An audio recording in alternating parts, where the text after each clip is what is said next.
جو اس کے علاوہ کچھ اور چاہے گا دراصل وہ زیادتی کرے گا۔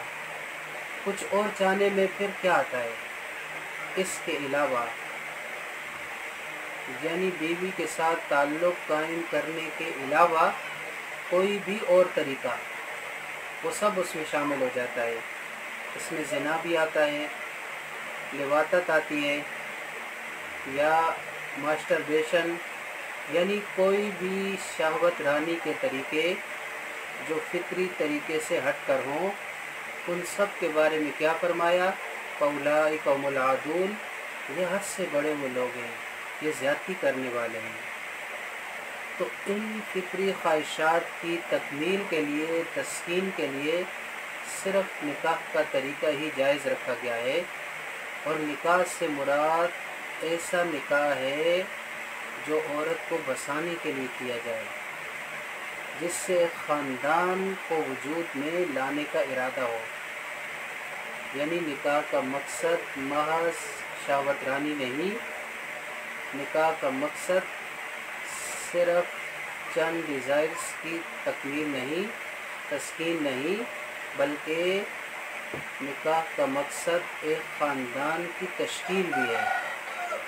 عورت کو ایک تحفظ بھی فراہم کرنا ہے، اس میں عورت کی اجازت ضروری ہے، اس کا ولی ہو، اس کا سرپرست ہو، نکاح کا اعلان ہونا چاہیے، کم از کم 2 گواہ ہوں، مہر اس کے لیے مقرر ہو، مہر ادا ہو، اور جو نکاح ان شرائط کو پورا نہ کرے پھر وہ نکاح نہیں ہے، وہ نکاح پھر نکاح نہیں ہے۔ اس لیے وقتی طور پر نکاح کر کے محض اپنی خواہشات پوری کر کے، خواہش پوری کر کے انسان چھوڑ دے تو اس کی اسلام کے اندر اجازت نہیں ہے۔